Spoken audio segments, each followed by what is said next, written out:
আসসালামু আলাইকুম ওরহমতুল্লাহি ওবারাকাত। কেমন আছেন সবাই? আশা করি সবাই ভালো আছেন। এই পর্যায়ে কিছু কথা বলার জন্য আসছি। কিছুদিন যাবৎ ফেসবুক নামক যে সফটওয়্যারটা,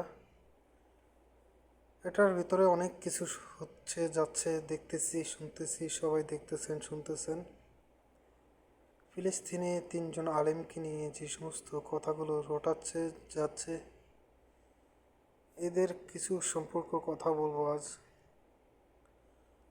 ওনারা তিনজন ফিলিস্তিনে গেছেন আজ অনেক দিন যাবৎ হয়ে গেল। ওনারা ওখানে যেতে ইসরায়েলি ভিসা নিয়ে গেছেন। ফিলিস্তিনে তো ভিসা নেই। আর এটা ফিলিস্তিনের ভিসাটা কিভাবে বের করবে? কারণ একটা লোক ফিলিস্তিনি থেকে অনেক দূর যাবৎ একটা দেশ, দূর দেশে থাকে। ওই লোকটার মাধ্যমে জানা গেল যে ফিলিস্তিনি কোনো ভিসা নেই, ফিলিস্তিনি ভিসা নেই। ওখানে যেতে হলে ইসরায়েলি ভিসা নিয়ে যেতে হয়। এখন ইসরায়েলি ভিসা যদি না নিয়ে যায় তাহলে ফিলিস্তিন ঢুকবেটা কীভাবে? এক পয়েন্ট। দ্বিতীয় পয়েন্ট হলো, ওনারা গেল, যাওয়ার পরে যখন ছবি তুলে পোস্ট করলো যে আমরা এসেছি ফিলিস্তিনে, যে মসজিদ নিয়ে, মসজিদুল আকসা নিয়ে যে কথাগুলো রটাচ্ছে, মসজিদুল আকসা উড়িয়ে দিয়েছে, বোমা মেরেছে, গুলি হত্যা করছে ফিলিস্তিনি মসজিদুল আকসায়। এখানে আমরা এসে দেখলাম যে অক্ষত অবস্থা মসজিদুল আকসা আছে। এখানে কোনো 500 মিটার বা যে কথাটা বললো দূরত্ব 500 মিটার, বা আপনাদের কি বলে ওটাকে, এরিয়া, মানে অনেক দূর এরিয়া নিয়ে 500 মিটার না 500 গজ বা 500 কিলোমিটার, যেটাই বলেন, এটুক এরিয়ার ভিতরে কোনো চিহ্ন নেই, গুলি বা বোমার চিহ্ন নেই। এটা হচ্ছে জেরুজালেম মসজিদুল আকসা থেকে প্রায় 500 থেকে 600 কিলোমিটার দূরত্ব। জেরুজালেমে যে অবস্থিত গাজা, জেরুজালেম, এগুলো নিয়ে সমস্যাটা হচ্ছে, এগুলাতে করতেছে। এখন এই দুটি প্রশ্ন নিয়ে আজ কথা বলতে বাধ্য হচ্ছি। দেখেন, প্রথমত হচ্ছে ফিলিস্তিনি কোনো ভিসা নেই, ইসরায়েলি ভিসা নিয়ে যেতে হয়। এখন আমার দেশের মানুষ বলতেছে ওনারা গেছে ফিলিস্তিন, ইসরায়েলি ভিসা নেবে কেন? ইসরায়েলি ভিসা নেবে কেন, এই এক প্রশ্ন নিয়ে বহুত রোটারুটি হচ্ছে। তারপরের বিষয়টা হচ্ছে, ওনারা গেল ফিলিস্তিন, মসজিদ কেন বললো ওনারা অক্ষত অবস্থায় আছে? আচ্ছা, ওনারা একটা ভিডিও বার্তা দিয়েছে যেখানে হাসান নকশবন্দি, আলাউদ্দিন জেহাদি এবং আবু কাশেম, কাশেম কি নাম যেন ওনারা, নুমানি, আবু নুমানি, আবু কাশেম নুমানি,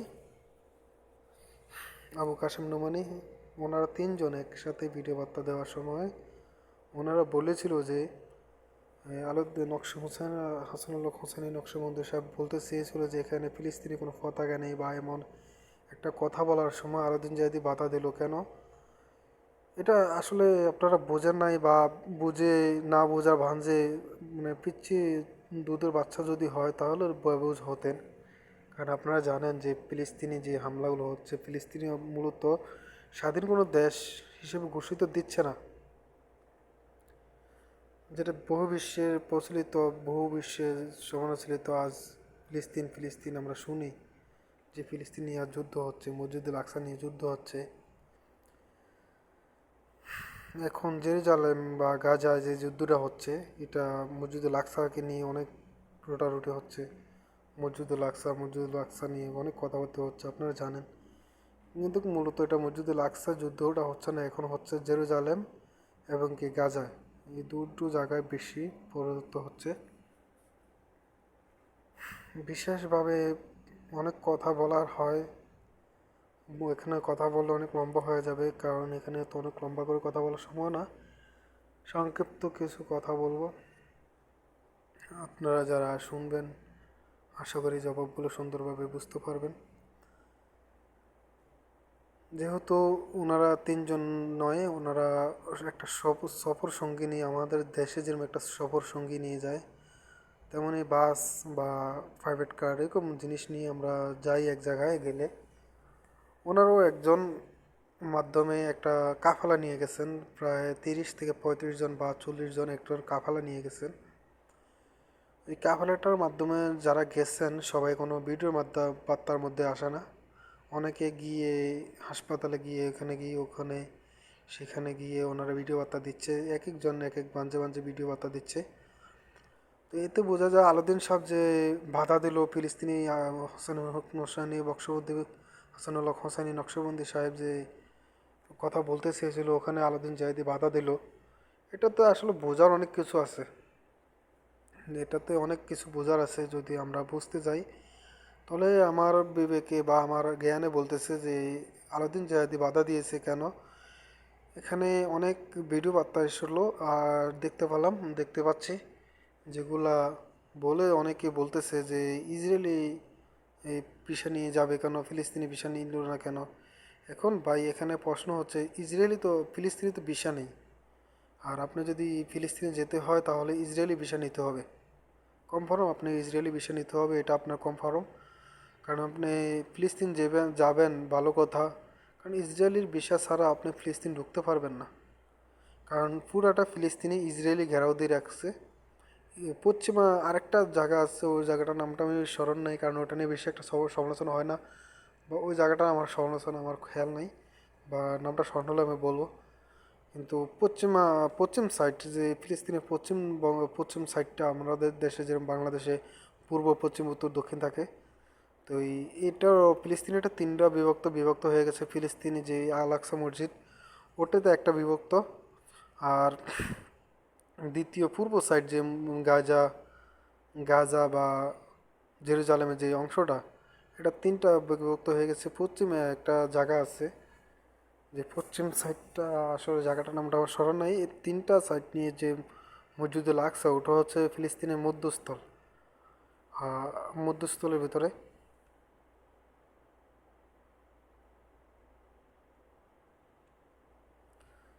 যেখানে অনেক কিছু ঘটেছিল আগে, এখন আর ঘটতেছে না, বা এটা নিয়ে একটু আলাউদ্দিন সাহেব বললো যে এখানে মসজিদটা অক্ষত আছে, এখানে কোনো ঝামেলা নেই, বা এরকম একটা পোস্টই দিয়েছেন।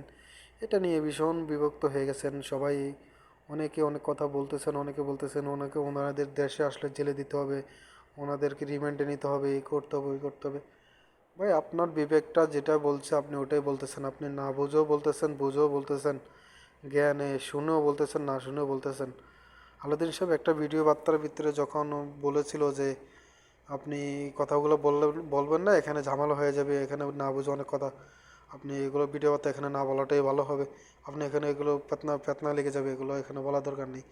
কারণ ওনাদের ভাষাটা যদি আরবিতে বা ইংলিশে ট্রানজিট করা হয়, কথাগুলো যখন আরবি ইংলিশে ট্রানজিট করা হবে, তখন যদি এগুলা ভাইরাল হয়ে যাবে, ভাইরাল হওয়ার পরে এগুলোর আরবি ট্রানজিট করা হবে, তখন ওই ইসরায়েলে যে লোকগুলা ওনাদের বর্ডার ক্রস করতে দেবে না, বা এরা যতজন সঙ্গী গেছে ওখানে দেখতে, যে ফিলিস্তিনি মসজিদুল আকসা দেখতে গেছে বা সফর সঙ্গী হয়ে গেছে, সবারই বিপদ আছে ওখানে। ভাই বুঝতে হবে, আমিও বুঝতে হবে, আপনারও বুঝতে হবে, কারণ দুনিয়াটা তো সামান্য, এখানে সামান্য নয় দুনিয়াটা, পৃথিবীটা এখন নেট দুনিয়া হয়ে গেছে। নেট যাবত কথা ট্রানজিট করা হয়, আপনি একটা কথা বলবেন ওটা ট্রানজিট করে অনেক কিছু করতে পারে। যাক যেভাবে হোক আলাউদ্দিন সাহেব না করছে এগুলো কথা না বলার জন্য। এখন আপনারা এগুলো নিয়ে যদি সমালোচনা করেন, ওনাদেরকে দেশে আসতে দিতে হবে। ওনাদের কিছু কিছু কথা নিয়ে আপনারা গালমন্দ অনেক কিছু করতেছেন, দেখতেছি নেট দুনিয়ায় বহু কিছু ছড়াচ্ছে। আলেম মসজিদের ইমাম সাহেব পর্যন্ত ওদের বিরুদ্ধে চলে গেছে। আসলে ইমাম সাহেবেরাই তো আমাদের বিবেচনা করে দিচ্ছে, যেই কারণে এই যে আজ গতকাল দেখেন আমাদের বাংলাদেশে সমাবেশ হলো, হাসানুল্লাহ আমাদের আল হাজার হাসান, আমি বলবো ওর নাম মিজানুর রহমান আল আজহারি, উনি ওনার একটা পোস্ট এবং কি দুজন আলেমের পোস্ট দিয়ে এতগুলো মানুষ এক জায়গায় জড়ো হয়েছে। 12 তারিখ আসবেন, 12 তারিখ সম্মেলন হবে, সব গোড়ানোর আলেমদেরকে দাওয়াত দিলেন। এখানে সবাইকে দাওয়াত দিলেন, আপনি সুন্নি ওরা মাজার পূজারি, এ পূজারি ও পূজারি বলে এদেরকে ইগনোর করে যাচ্ছেন। সব কাজের ক্ষেত্রে আপনারা এদেরকে ইগনোর করেন। তো আমি বলবো আপনারা সবসময় এদেরকে ইগনোর করেন না, আপনারা এদেরকে সামনে আনতে চাচ্ছেন না। তার কারণ হচ্ছে আপনারা এদের এরা আপনাদেরকে ধরে বসবে। কিছু কিছু ভাষা আছে আপনাদের, ওগুলাতে আপনারা আটকা যাবেন। কারণ এই সমস্ত ভাষাগুলো আপনাদের চেঞ্জ করতে পারতেছেন না, কারণ এগুলো চেঞ্জ না করলে আপনারা বিচলিত হয়ে যাচ্ছেন। আপনাদের এই সমস্ত ভাষাগুলো বিচলিত না হওয়ার কারণেই আপনারা আজ মুনাফিকের মতন কাজগুলো করে যাচ্ছেন সব সময়। কারণ এগুলো আজ থেকে নয়, আপনারা বহুদিন থেকে এগুলো নিয়ে ফিতনা ফাসাদ সৃষ্টি করতেছেন দেশটার ভিতরে। ইসলাম শান্তির ধর্ম, সবাই জানে ইসলাম শান্তির ধর্ম। এটা তো আপনার দাওয়াত দেওয়ার কিছু নেই। হ্যাঁ, দাওয়াত দেওয়ার আছে, যেগুলো আপনি কার কাছে দাওয়াত দেবেন?